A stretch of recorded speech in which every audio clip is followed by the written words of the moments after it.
we can't see how zoomed in or zoomed out you are. Right, but to follow. That's okay. Okay. All right, good evening, everyone. My name is Elliott Dabill. It is January of the new year, 2024. And I am here to test out our new equipment. Let me show you a picture. Can you see this? That is hard. This is a picture of our new gear, which is a camera, a microphone, and speakers. So if you want to ask a question somewhere during a presentation, you can by unmuting yourself. Or the second option is to put a comment in chat, and then one of our committee members will throw a shoe at me and get your question answered. I am personally more than happy to be interrupted. Some people aren't. All right, the topic for tonight is bird evolution. Is there a velociraptor in my hen house? And when I put this together the first time, I used pictures from National Geographic. They have a photo contest every year. And so this is a reminder that I first did this in 2017. So if you see this yellow box, it means the picture needs to be credited to National Geographic. All right. The reason I developed this talk was that it just became known in my lifetime that birds are dinosaurs. So if you see the picture on the screen, this is an image that a lot of people have about dinosaurs. And for one thing, it's going to be very difficult to get a Tyrannosaurus Rex to fly. For another, look at those dinky little arms. Looking at them reminds me of the Far Side cartoon where T-Rex was sitting on a toilet and looking over at the toilet paper, wondering how he was going to work that out. So those tiny little arms can never be wings. So how is it that anybody can come up with this idea that birds are dinosaurs? Well, this is the newest version of an actual model of Tyrannosaurus Rex. I put the person in there for scale. This model is at the American Museum of Natural History in New York. So this is the newest version of what science is telling us a T-Rex could have looked like. We're not sure about the colors and the model effect, but the reason I wanted to show this was, ta-da, those are feathers. All of the dinosaurs called theropods that walk on two legs and are meat eaters and generally look like this, those theropods, it looks now like they all had feathers at some point in their life. Oh, shoot. I blew the joke. Hold on. Oh, you can't see it, but there's a question at the top that's covered. And the question is, so what is the most common dinosaur on Earth today? Come on. There it is. There are 50 billion chickens. That's 7 to 8 chickens for every human being. There are 8 billion of us. There are a lot of chickens on Earth, and they are dinosaurs. They're related to the Velociraptor and that T-Rex we just. Okay, so what I'm going to talk about tonight are, first of all, a little history. How we discovered this link. Some of the evidence, there's way more evidence than I can present at any one standing. Near the end, how to put a bird together, that is, how evolution did that. And finally, can we get the dinosaurs back? And while we're going along, you see the yellow frame there. Anybody know the name of this bird? The blue-footed grouper. They live with boobies, but this is a gannet. Yeah, I was just going to say that. Very good. Gannets are the birds that you see on David Attenborough Nature series that hit the water at 60 miles an hour and instantly fold their wings back and just go in like a bullet, diving in for fish. And they're very good at it. Don't they kind of look like a bullet? Okay, here we go. I don't know why I can't see my wings. So internet content Yeah, I'm just afraid to like quit something. So yeah, you Is go it to other? more, Go to more. yeah, and then Oh. maybe this one. Want to try that one? No. Okay, but I hit something. I'm gonna show the video panel again. Oh, yeah. And then hide floating meeting controls, maybe? Yeah. Rescued by Paul. As, Hey, as an aside, the voice that was just speaking was crystal clear, while Yeah, Elliott's is and kind he of was- echoey. It was right next to the Oh, speaker. yeah, he was right at the middle. Okay, looking back, so here comes a little history. As you know, in 1859, Charles Darwin published The Origin of Species.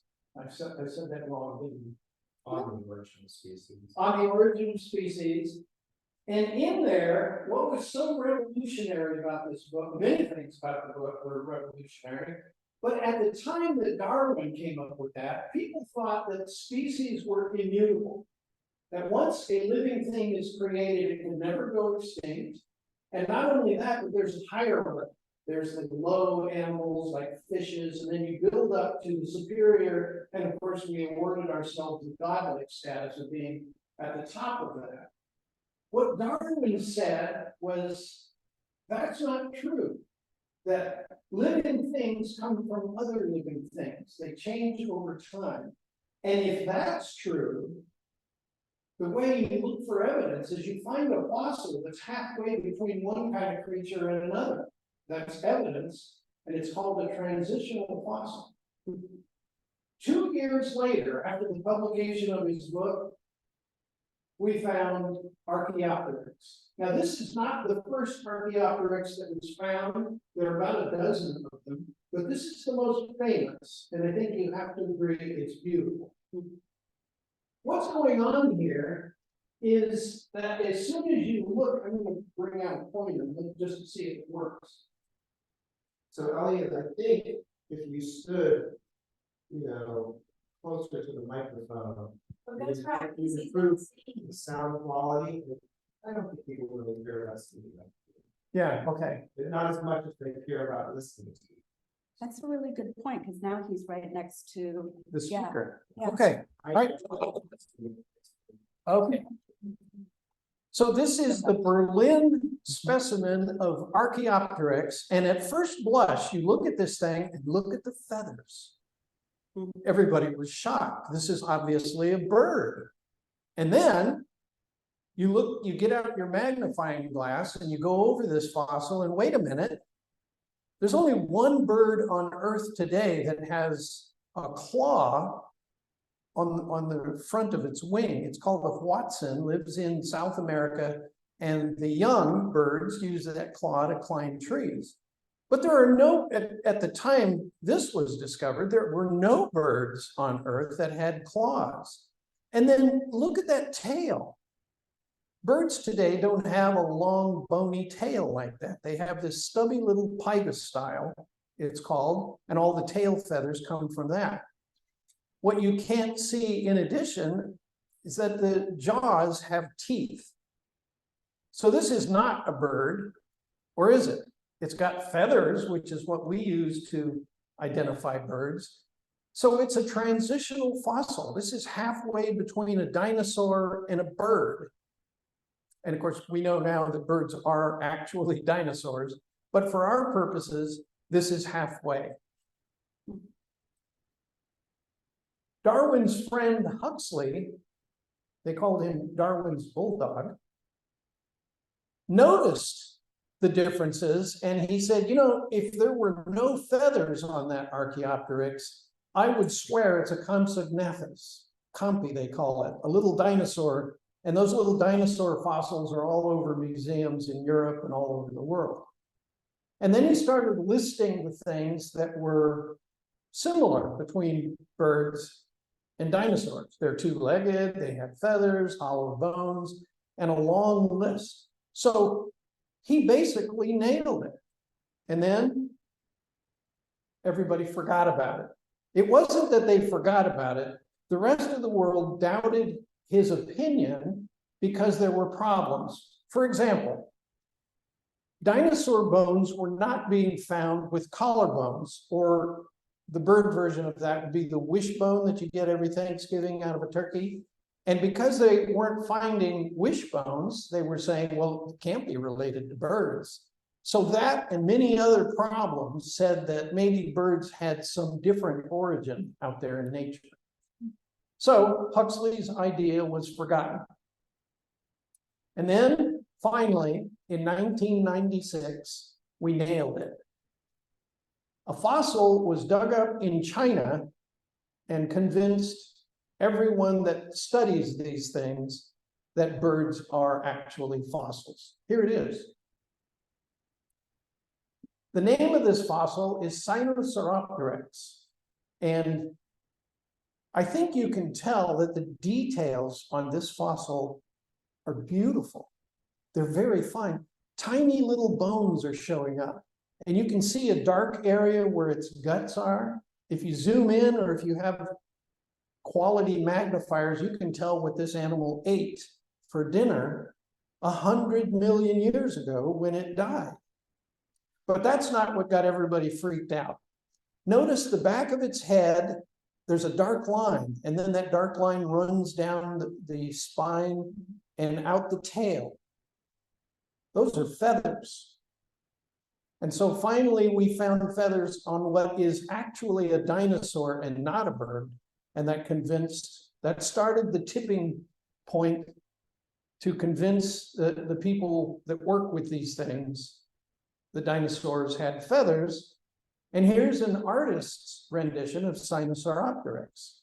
Notice it doesn't have wings, but it's covered with fine feathers, closer to down feathers than flight feathers. So this was a small dinosaur, the size of a medium-sized dog, that would run around grabbing things smaller than it. Notice also the stripes on its tail. More about that in a minute.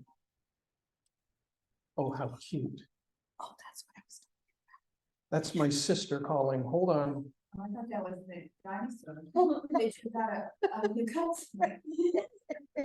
Did- sound. And You thought the dinosaur was singing?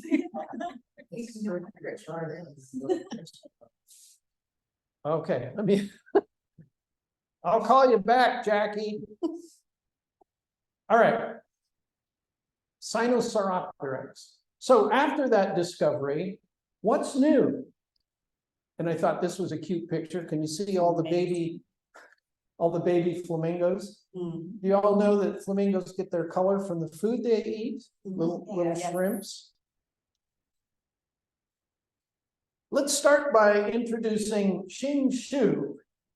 He's a Chinese scientist, and originally he was very good at physics, and so he wanted to be a physicist and get a PhD in that field. But the Chinese government told him, no, we don't work that way. You are going to be a paleontologist, and that's the system they have. So he became a paleontologist, and what, to his surprise and everyone else, he was the best there is. He's written hundreds of papers by now describing dinosaurs. And he's also very lucky because he is working at areas that are showing fossils that have no parallel anywhere else in the world. What that means is that there are 6 major sites in China where exotic fossils are being dug up of dinosaurs. But notice in the upper right corner, there's a place called Liaoning.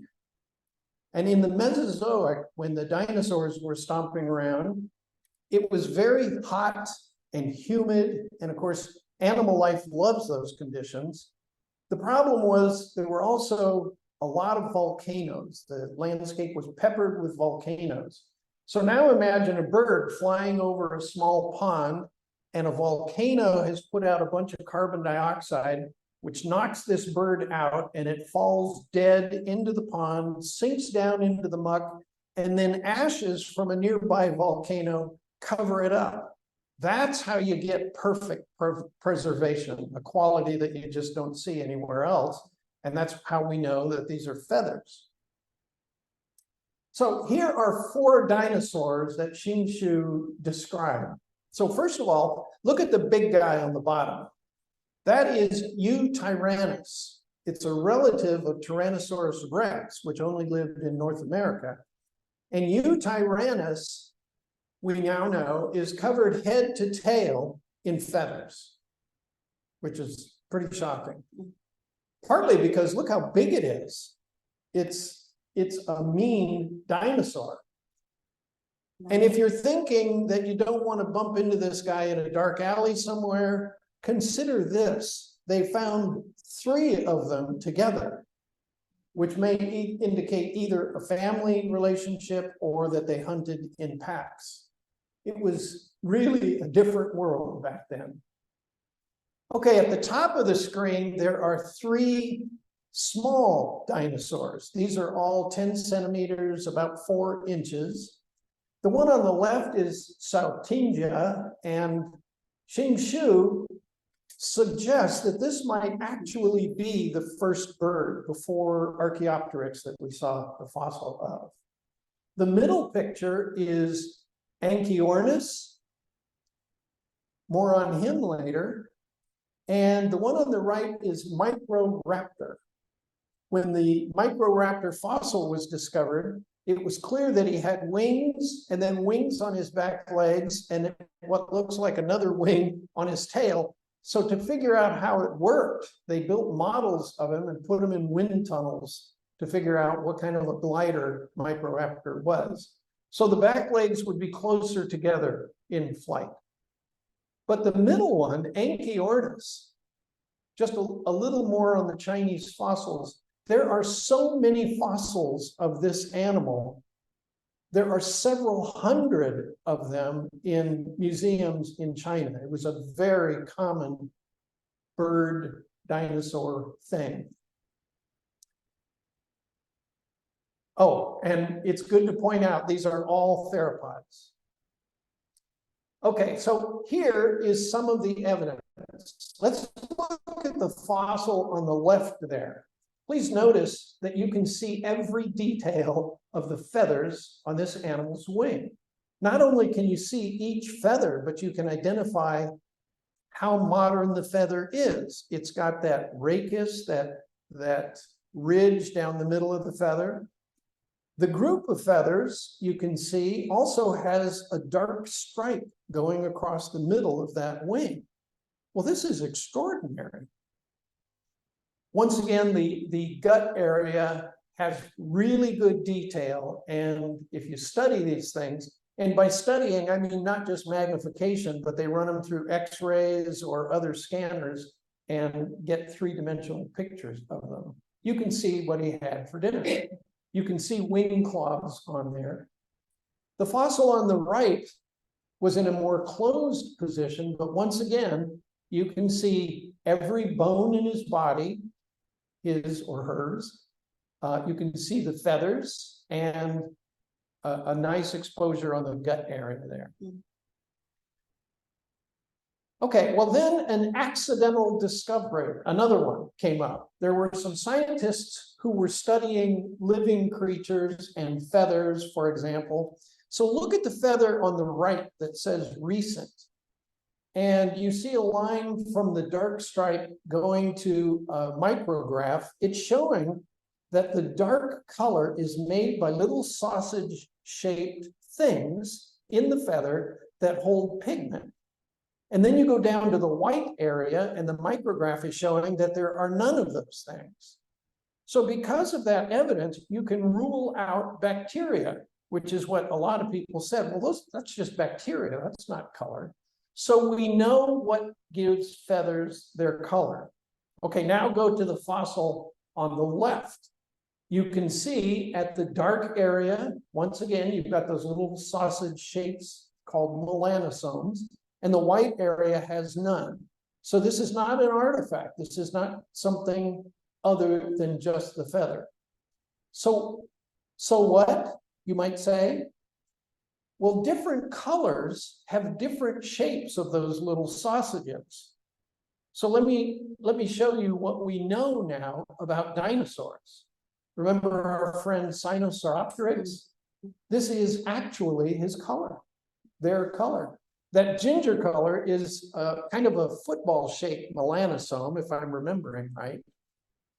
And Anchiornis, the dark colors are those long sausage shapes. And notice the ginger color on his head, that's the football shapes. So nobody expected we would ever be able to tell the colors of dinosaurs, but here we are.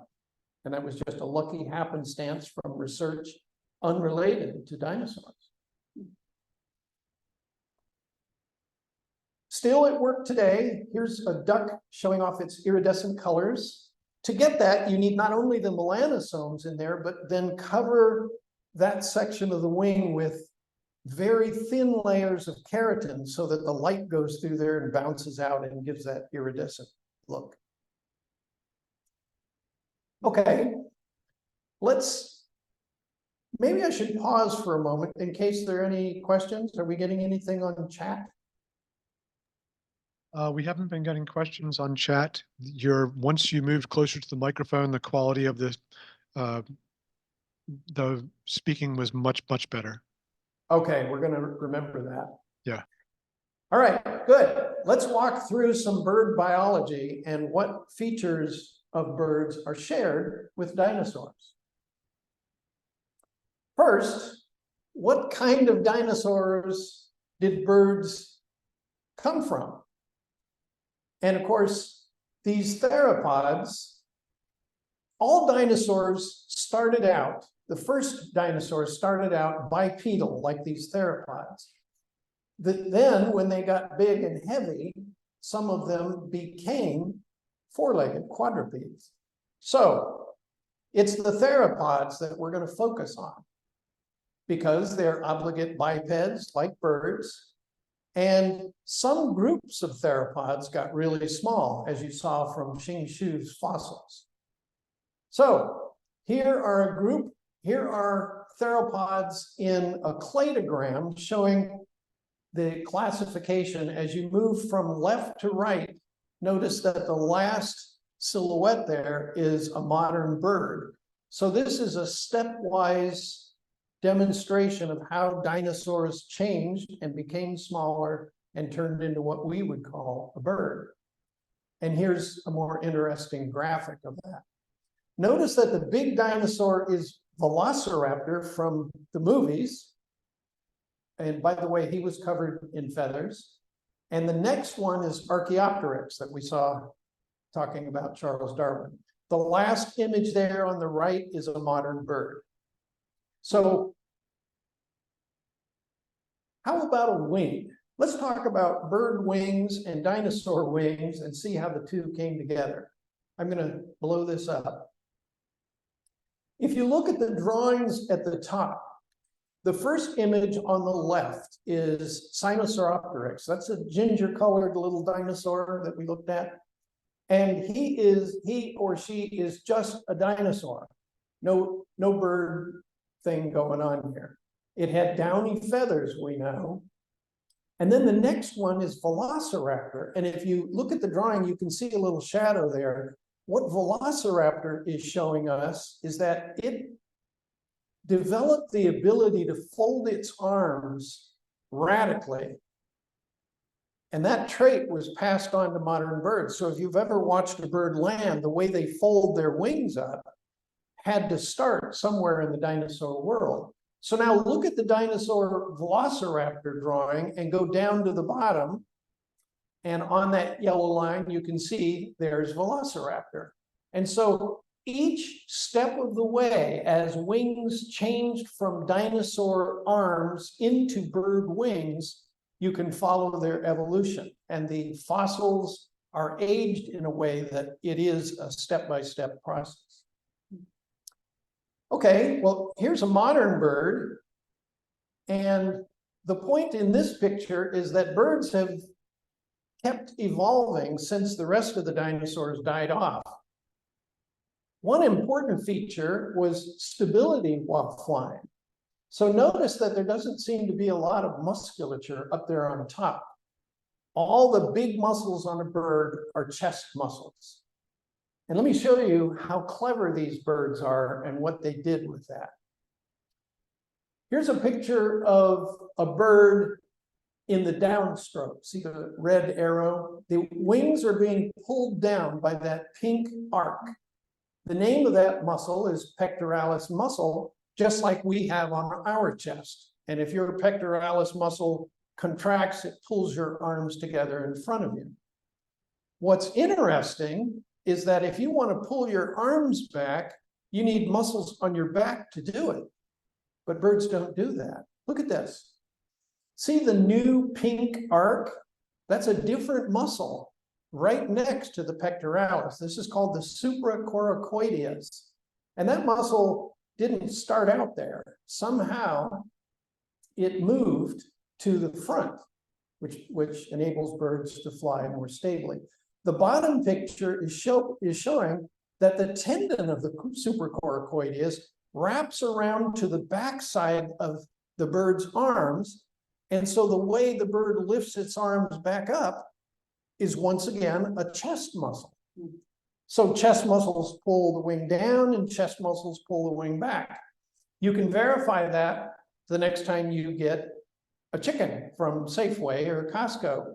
Take apart the breast muscle and you'll see it fall into two nice compact muscle packets. Okay, then the question comes up, okay, well, birds have wings and don't see much use for them in dinosaurs. So what good is a wing that is not able to fly? And the evidence comes from these birds, chukars, especially young chukars. And what these experiments showed was that chukars found their wings to be useful even when they're not flying. So this graph is showing, if you look at the bird at the bottom, they prefer to run rather than fly. So if the ground is fairly level or not inclined very much, they will run all the time unless they have to fly to get out of the way of a predator. Now look at the other bird, and that blue line is showing that in these experiments, they chased this poor chukar, and when it got to a tree, it would flap its wings and climb the tree. So it wasn't able to fly, but it got just enough lift to be able to climb a vertical surface. So this is evidence that says how wings came into being. You have a use even when it's not a full-fledged wing. The degrees at which it can elevate itself. And one was 105 degrees, which means that it could go beyond a straight line. It was running up a ledge. Yeah.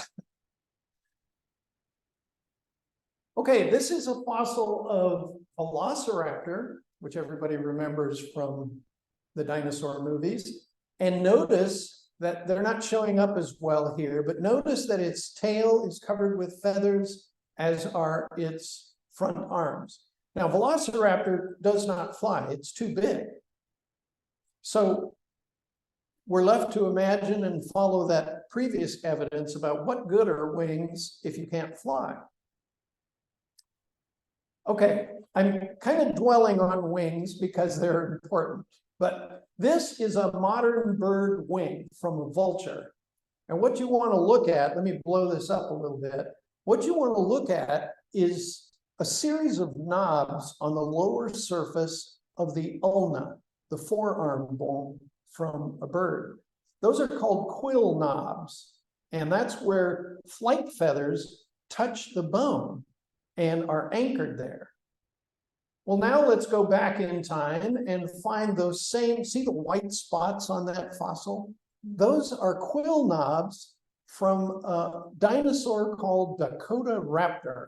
Let me show you what an artist thinks that guy looks like. And if you notice the human, Dakota raptor is big. It has wings, not for flight, because those wings are very useful if you're chasing your dinner and you have to turn quickly. So you get those wings out, you can turn on a dime, change direction and hunt. You'll notice with the comparison to a human that this is why there are humans. Because if these dinosaurs were running around, we would be a prey species because they're just too effective as killers. One of the clues is look at those killer claws on its feet, which are Swiss Army knife kind of tools for opening things up. You know, chickens have that, they have that claw on the back of their feet. Oh, that's another toe. So it's not like that one sticking up there. It's not a killer, no, our chickens have lost the killer claw, but they come from ancestors that had them.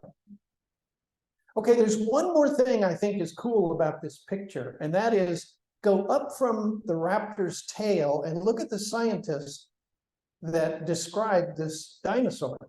His name is Dabill. He is a graduate student as of last year and ventured into North Dakota and started digging in a place that nobody else thought looked promising. And what Dabill has found, he's calling it Tanis from movies. This Tanis site, it turns out, is a fossil bed that was formed from a river or a pond that started sloshing around. Well, that's not unusual, but this particular pond was sloshing around on the very day that an asteroid slammed into Earth and caused all of these dinosaurs to go extinct. There's evidence in North Dakota from the moment that that asteroid hit. What you're looking for are little clay pebbles that were shot up into the sky when the collision happened, and then they rain back to Earth and pick up heat as they come down. All of North America started on fire when that asteroid hit, and you can still see these little balls of ruined soil from the asteroid impact. So we'll be hearing about Tanis over the next few years as he goes in there. He's already found the leg of a dinosaur, and that leg has skin on it. I mean, fossilized skin, but it's really hard to preserve skin. So this is a fossil site from the exact day that changed the world. All right, another oddity here. This is Scansoriopterygid dinosaur. And notice that it is a feathered dinosaur, but this was weird because its wings are covered with membranes, not feathers. It turns out that in the big picture, this is more common. Remember, insects have membranous wings, bats have membranes for wings. Birds are the weird ones because they have feathered wings. But it turns out there was lots of experimentation going on as these dinosaurs went through time. Okay. How about that? This is a royal flycatcher. Its home is in Brazil, and you don't get more dramatic with a headset. The question I want to ask here is, what do we know about feathers? If dinosaurs had feathers before birds did, how did feathers evolve? And this is from Scientific American. And once again, the guy that wrote this, his name is Plum, oh, I'm forgetting his name. He wrote a couple of books that changed my life. Anyway, notice on the left that there's a ring and then a spike sticking up from it. That is the most primitive kind of feather. And the ring represents the cells in the skin that produce that. Well, if you go to the next picture, the ring is now not continuous, but broken up into segments. And look at the kind of feather it produces. That's a downy feather. And because it's on the left in this diagram, it's also older than the other kinds of feathers.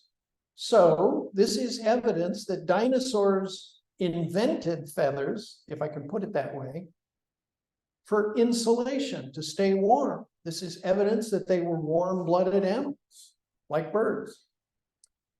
Okay, so if you look at that downy feather, now go down to the bottom and you can see an example of a dinosaur, an old, one of the early dinosaurs that had those kinds of feathers. And so this chart is showing that the next thing to evolve was the stiff spine in the middle of the feather. And notice that the feather is symmetrical. I'm looking at the yellow one there. And there are little hooks that if you zoom in close on those feathers, the little hooks keep all the veins tight and close together. Well, then the barbs got better. And then in the last picture, the blue feather, the most modern feathers are aerodynamic. And notice they're asymmetrical. There's a fat side and a skinny side. That feather is an airfoil, so it will provide lift. And of course, birds are happy to use that. Here's an example. It's always fun to talk about interesting dinosaurs. This is a troodontic. They're finding fossils from this dinosaur in Alaska. And after they've done enough research, it's pretty clear that they lived in Alaska year-round. Now, the Mesozoic was warm, so it wasn't a freezing to death problem, but you still have this problem of being at the North Pole, and half of the year, you might not have any sunlight, so you'll be in the dark. So this dinosaur had very big eyes. It doesn't show up on this picture very well. Had big eyes, and of all the dinosaurs, this is the one with the largest brain compared to its body size. So when people speculate about what would happen to the dinosaurs if there was no asteroid hitting the Earth, a lot of people think Mr. Troodontid here would take over. Notice the dinosaur features. He's got killer claws, he's got teeth in his jaws, claws on his wings, and that long bony tail. That's our claws on his wings, wow. And he's got asymmetrical flight feathers. He's too big to fly. He would be about my height. Stretch his tail out and maybe 7-8 feet long. So as time goes on, we keep finding interesting things about feathers. Here's a dinosaur that is in the theropod group that we've been talking about. But look at this. The top picture is the whole animal, but notice on its tail there on the left side, there's some fuzzy stuff sticking up. In the bottom picture, you can see a magnification of this fossil. This is not a theropod. This is Psittacosaurus is a ceratopsian related to Triceratops, if you remember him from the movies. Here's an artist drawing. This was a very common animal. And it was not big, it was not one of the giants. But if those things are primitive feathers, it's a sign that feathers might very well have come to the earliest dinosaurs, and then as dinosaurs evolved and spread out, many of the groups had them. So 2 groups now have feathers. To my knowledge, we've never found evidence of feathers on the sauropods. For one thing, they're gigantic. So why? Here's another fossil, and on this one, if you're looking at the upper picture, notice its tail in the middle, and then you've got 3 enormous feathers sticking out to the left, and then they're magnified at the bottom. This is an artist drawing of Epidexipteryx, and you got to wonder, well, what are those tail feathers for? This is not a flying dinosaur in any way. So it's got to be attraction. And I did a talk on the sex lives of birds, and it looks like a lot of bird behavior might very well have come from the dinosaurs before them. This little dinosaur is also covered in fuzz, so insulation was important. And you can see that there was a lot of color for either ornamentation or camouflage. More than 40 species now have been found with them. So this is still happening. 50 million years ago, owls invented themselves, and one of their characteristics is the edges of their feathers are very rough. And so when they fly at night, that airflow over those feathers causes them to be silent, which is incredible. Their hearing is so good that they can fly over a snowbank and hear a mouse or a vole inside there and dive in and get them. Okay, it's time to talk about the respiratory system of birds and how does that relate to anything? Birds invented the most incredible way to get oxygen of any animals. So let's look at this little bird, and the blue color is showing that air is coming in as the bird breathes in. But the air is not going into its lungs. It's going into these air sacs at the bottom of the picture. When the bird breathes out, now that air starts to move into the lungs. And so it takes at least 2 breaths for a bundle of air to work its way through the system. Well, why is that cool? Look at the picture on the right. That's a micrograph of a bird lung, and the red arrows are showing that air flows into bird lungs in one direction only. So let's compare that to us. We breathe in and get fresh oxygen, but then we have to breathe out again before we get more oxygen. Birds get a continuous flow of oxygen because of this system of air sacs. And that has incredible implications for how they live. Well, how they can migrate too. How they can migrate, For yeah. so long. How we make it miles and miles and days. Well, look at this. This is a theropod, and this is not one of the covered in feathers theropods that we know of. But if you look inside its chest cavity, those different colors are air sacs. And just to make sure you get the point here, that animal is 7 foot tall at the shoulders. And because it gets more energy out of the same air that you and I are breathing, it can run faster, it can run longer, it can jump higher. That thing can tear you apart. Is it any surprise that these animals ruled all the major ecological niches on Earth for 160 million years? No wonder they were so dominant. Their tails must have been pretty vicious too. Oh yeah. There's evidence that one of the giants had a tail that was built to snap like a whip. And so if it was being chased, it could punish the guy behind him. Well, it turns out those air sacs were not just about energy. Now we're looking at the biggest animals that have ever walked on Earth. These are sauropods. And notice the neck. First, let's talk about the neck. There's a dinosaur in China. Oh, I might have that wrong. It might be South America. There's a dinosaur called Mamenchisaurus, and its neck is 45 feet long. My house is 45 feet long. And so if just the neck is that big, how could this animal even hold it up?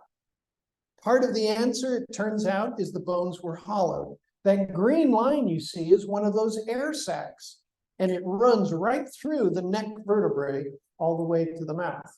You see a similar blue streak in the tail, and there's a yellow air sac up in the chest area. Well, it turns out that not only do they get more energy out of the air than you and I. Need oxygen, not energy. Well, oxygen, you're right, thank you. They get more oxygen, but because of that, they have more energy to live their lives. But there are several other features of having those air sacs that matter, especially if you are going to be a giant. So we talked about breathing and saving weight. But it turns out if you're a giant dinosaur, you don't have a problem staying warm. You have a problem overheating. Your body is so massive that the heat can't work its way out. So if you're moving around and using energy, heat is a problem. So these air sacs would accumulate some of that heat and dump it out. Meaning if you were walking on a prairie and this guy was approaching you, you would see steam coming out of its nostrils to get rid of body heat. So those air sacs were very beneficial. Okay, the pictures on the screen now are two of the very earliest dinosaurs, Herrerasaurus and Coelophysis. And these dinosaurs lived in the Triassic. The problem with the Triassic was dinosaurs did not dominate yet. There were other animals that were bigger and scarier than dinosaurs. They're related to alligators and crocodiles. Imagine a crocodile that looked like a dinosaur. So it had big back legs, smaller front legs, and it still had an alligator mouth. That's a pretty scary picture. Yes. So the world was dangerous.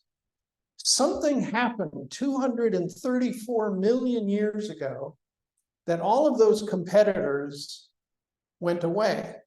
And dinosaurs from that moment took over the world. And one of the arguments is that their breathing allowed them to survive when other animals struggled. Here's a chart. I'm not going to bring in a lot of charts for this talk, but this one I just thought was too interesting. If you go all the way to the left, you see the letters PAL. And that dotted line is showing that oxygen in our air today is about 21%. Okay, so now go down and starting at the left, follow the green line. And you'll notice that 300 million years ago, we had 50% more oxygen in the air than we do now. And then, see the dotted red line? Something very bad happened. And that very bad thing was the end of the Permian. And that was the greatest extinction of life on Earth that has ever happened. 90% of every species in the oceans, on land, they all died. Is that what reason? The reason was an enormous outflow of volcanic explosions. In what is now northern Russia, I'm blanking on the term. There was a series of volcanoes that if they were around today, they would cover half of the United States. That's a lot of volcanoes. And they erupted for tens of thousands of years. And they pumped out CO2. And all of the things that happened after those volcanic gases caused this oxygen in the air to plummet.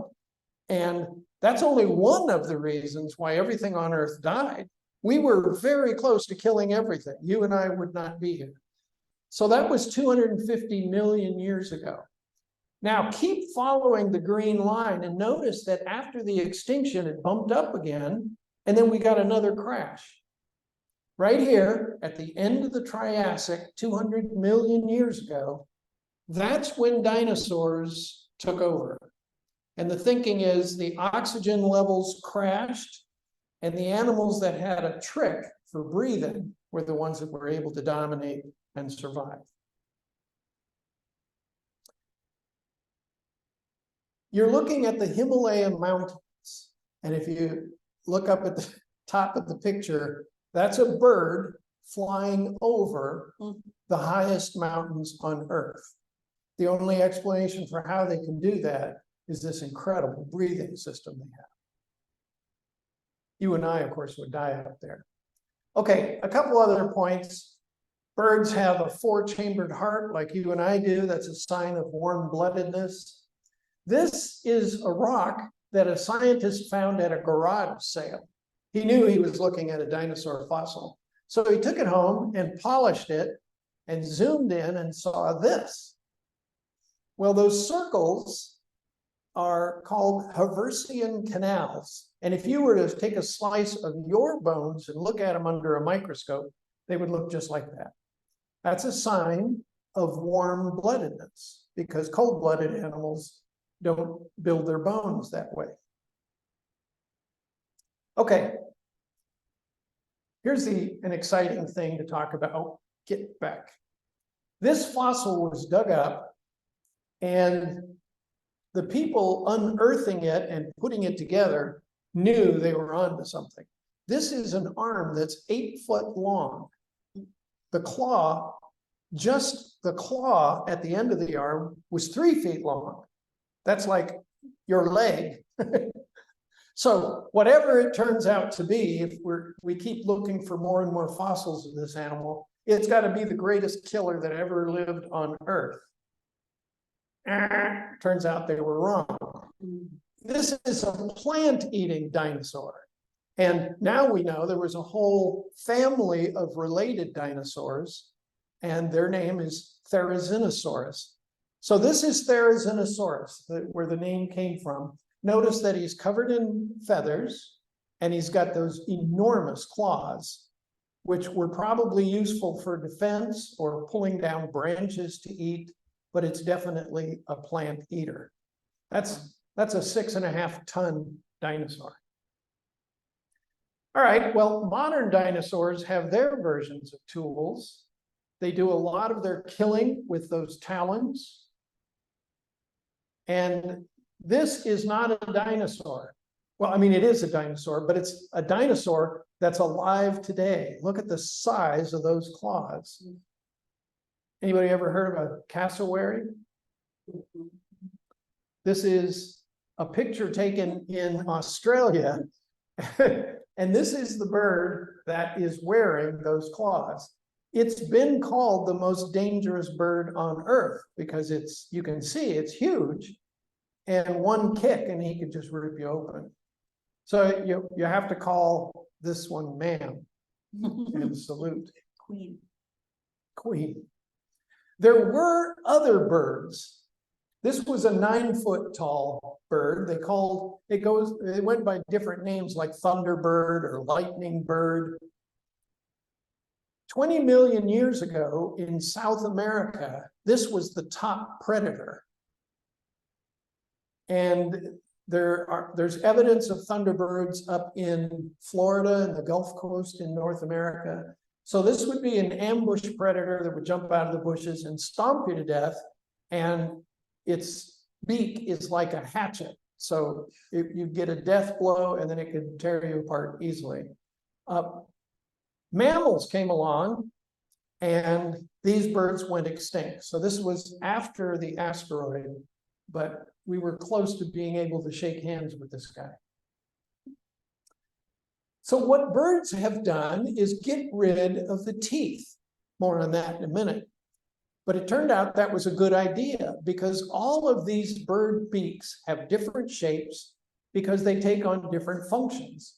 The red cardinal up there at the top breaks seeds open. We know that a red-tailed hawk uses that hook to rip out pieces of meat from its dinner. Anyway, all those beaks, it turns out, were very good at providing dinner for these various kinds of birds. Diet. Dinosaurs and birds had varied diets. This is a fossil of Sinocalliopteryx, and you can see the box there in the middle of its body is a picture of its gut, and then it's magnified.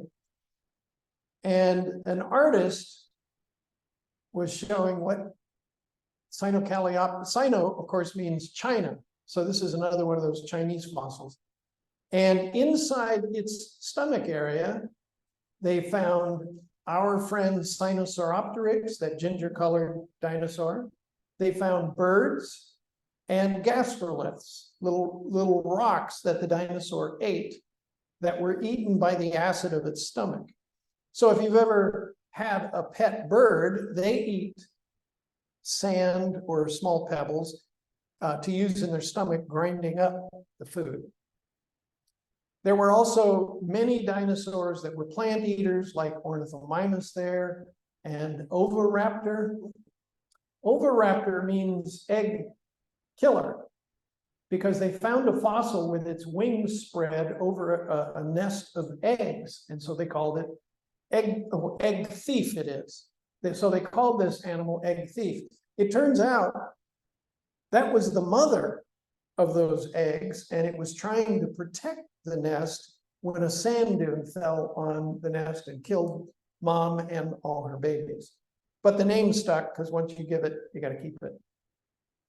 Therizinosaurus, estimation 13,000 pounds. Look at that sucker. All right, enough of this. This is a 2017 discovery, a fossil named Corythoraptor. And you can see there's a lot of ostrich looking going on. This dinosaur is about as tall as I am, too big to fly, but you can see feathered wings covered in feathers. He's got that crest on his head like the modern cassowary does. Does everybody love puffins? Okay, we're almost finished here. I want to walk through how to create a bird. First of all, 3 toes pointing forward. If you think of chickens or fossil footprints from Tyrannosaurus rex, there are 3 toes. Wings for gliding. Most of the theropods had wings. And then finally, covered in feathers. And, oh, this is Xiaotingia. This is the one that Xing Shu thought might be the actual first flying dinosaur. Yeah, that was part of the reason for its success. Shoulder preparation. Now you're looking at Big Al. This is in a Houston Museum of Natural History. And in the Jurassic, the middle dinosaur period, this was the top predator in the world. This is Allosaurus. Allosaurus had wishbones, and remember that there was some confusion about wishbones early on, but now we know they had them. Wishbones act like a spring, so when you bring your arms in, the wishbone would help you push them out. And Big Al rotated his shoulders so that if he's chasing you, he could grab you with both hands and lift you off the ground and bite your head off. Turns out that's useful. As birds came along, being able to orient their arms that way was perfect for wings. And then finally, you have to get small. There's our friend Anchiornis and Microraptor. Microraptor is under debate about how important it is, but it looks like it's a side group. All right, finally, birds have not stopped changing once the other dinosaurs disappeared. So let's walk through a few things that make them special. First of all, notice the hollow bones. There are immune system cells growing in there. There's bone marrow. But all those little white lines are structural elements of bone that make that bone strong. So because it's hollow, it's lightweight, it's also very strong. They're covered in feathers, of course. Birds got rid of their teeth. The thinking is because being lightweight enables them to fly easier. But another reason for losing your teeth is that it takes a long time for a baby chick to grow in the egg if you have to grow teeth. So if you don't grow teeth, your babies hatch quicker. Shorten the digestive system. You're never going to potty train a pet bird. They took their large intestine and just threw it in the trash can, or parts of it, and so they poop all the time. But of course, the same reason applies. If you don't have to carry poop around, you're lighter weight, and that helps flying. They lay eggs, but dinosaurs laid, there are fossil nests where you can see a pair of eggs being laid around the edge of the nest. So dinosaurs had 2 ovaries like humans do. Birds, to save weight, took one whole half of that system and threw it away. They have 1 oviduct. And so when they produce an egg, it's only one at a time. Finally, if you look at the fingers up there, they took the 3 claws from dinosaurs and melded them together. And now, instead of claws, they just have that bone that feathers grow out of. Okay, here we come to what happened to the dinosaurs. If you read this chart from the bottom, you're in effect following evolution and how these various kinds of animals evolved on Earth. And then you get up to that red line, and if you go to the right, you see that fireball. That's the asteroid that hit 66 million years ago. So now let's go back to the left, and you can see that the green lines are animal groups that survived. We still have amphibians, we still have mammals, lizards, crocodiles, and then the red lines are all of those dominant dinosaurs that got wiped out. So I'm looking at the right side now, and as you come up those gray lines, can you see the word birds? Yes. If you go up from there, notice that there are 3 lines. There were 3 different kinds of birds, and they had different names for the groups, like Enantiornithes. Those were birds that had teeth. And only one group of birds survived the asteroids. And whatever those birds were, they turned into all of the different species that we see today. The word there is granivory. The thinking is that the birds that survived were not in the trees. They were on the ground hunting seeds.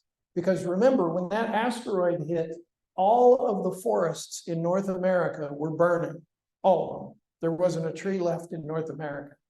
It's hard to imagine. So someplace in the world, those birds survived and then spread out. Anybody know the name of this bird? A flicker, yeah. Northern flicker, yeah. Yep, so here we go. How are our modern dinosaurs doing? The American Museum of Natural History estimates the maximum number of species at 18,000. Mammals, like you and I, have only 5,500. So there's an argument to be made that even today, in this way, in this diversity way, dinosaurs are still a dominant creature on Earth. I love that. All right, so what's next? Can you see the snake is bleeding? This is a great picture. This is a picture of a chicken embryo, and the arrow is pointing to little bumps on its upper jaw. Chickens in the egg are developing teeth, and then they go away. So the genes for creating teeth are still in there hiding. But birds only want beaks, and so they don't use teeth. So the thinking now, the reason this comes up, of course, is that Jurassic Park said that you could get dinosaur DNA from a mosquito, remember, and then use that DNA to grow dinosaurs. Well, we know that DNA falls apart after about 1 million years. So there is no way we're going to get non-avian dinosaur DNA. But this is an argument that you could go into chicken DNA and reverse engineer them. If you can block the gene that stops tooth growth, you can get them to grow teeth. Here's another set of experiments. On the left is a chicken embryo. On the right, an alligator. And alligators and chickens and dinosaurs are in a bigger group of animals called archosaurs. That means that alligators and birds share some DNA. So what these experimenters did was block a gene. They had to figure out what gene to block. And look what they did. They produced a chicken embryo that was starting to grow jaws that are split at the front, like an alligator. So those ancient dinosaur characteristics could be hiding in there. And of course, there's an ethical argument about whether we should be doing this kind of experimentation, Right. We get this. but there you go. This is an Ichthyornis, a bird fossil that is one of two that look like they spent their lives in a lot of water. The other one is Spinosaurus, if you remember from the movies, had a big sail on its back. It was bigger than T-Rex. And finally, this is an artist's conception of what would happen if there was no asteroid. So these various dinosaurs start to look like mammals. You can see a giraffe back there, but that's not a giraffe. That's a dinosaur that took a giraffe's niche in the environment. And the dinosaur on the extreme left, my favorite, that's our troodontid friend. Remember, it was the most intelligent of all of the. Is that a monkey? Why mention the monkey then? Well, it's a monkey-looking dinosaur. So anybody can imagine what would happen if the dinosaurs were still around. So these are just some of the ideas that are being played with. And whether there's been more progress on producing dinosaur characteristics in birds, I don't know. Okay, as these birds share a meal, I want to thank you for sharing all this time with me. Yeah. Wonderful. That's great. Did you like that? Oh, yeah. Thanks. I have a lot of fun putting these things together. What do you do all the time? Mostly, Figure all this stuff out. mostly what I do is read books. That's the problem, because then my head fills up with all these ideas from the books, and to avoid my head exploding, I have to Get find it a way out. to talk about it. That's wonderful. I just finished a book on the evolution of bipedal gait, how humans developed this ability to walk on two legs. Great book. Wow, this is a great presentation. I hope all your visitors out there on Zoom enjoy it. You may be bringing them all back, all the Zoom people. Are you Zoom people still awake? So we can reach them. Oh, we are still awake. We are offering Maybe our do this? accolades on the chat function. What I'm trying to do is stop sharing the screen, you know? Oh, yeah, go up, yeah. Where? Somewhere on the left. Oh, yeah, close this screen out. This one? Yeah, hit the red. That one? Uh-huh. Okay. And now go up to the top. Oh. Huh. Oh, the green bar. Touch that green bar. That's a green frame. I think that's just what's being Okay, shared. then open it up. Hit the green dot. I don't know. Dion, do you know? Remember that bar that was hidden? Yeah, how do we find it? Oh, go down to the bottom. Might be at the bottom. There it is. No, No. that's not it. What about going all the way up to the Usually top? it's at the very top. View? Range. It's okay. Got rid of it. What is this? Yeah, I'm getting closer, I think. So we want to maybe show something. Not that one. Usually on the very top of stop sharing screen. Yeah, That's what it says in the Zoom world. I don't know Stop why. share is right There we go. Stop share. And of course, I'm gonna share the screen as well. So good. It's not working. Pressing escape. No, I think it is working. It's just that the cursor isn't where it thinks it is. Ah, So, okay. okay, so then now you're back to this. Now you can go in front of the thing. Okay, I'm Then gonna go people can see you. I don't think you can see. Yes. Yeah, I mean, we can see you. Yeah. Can you see? that I have Mark, these put your thumb up if you can see. Yeah, he can see you. Okay. Yeah, so then that I think that's the way you would do it at the end, not necessarily right against the screen. You could come closer to the microphone, but yeah, you would stop sharing your screen and then we would open up the chat thing maybe Okay. like that. And About live questions, anybody want to unmute yourself and ask a question? And then we might also go to speaker like that, so that whoever's the speaker would Oh, take over. Like share screen. Yeah. and the- Yeah. What above, it just. Yeah. yeah.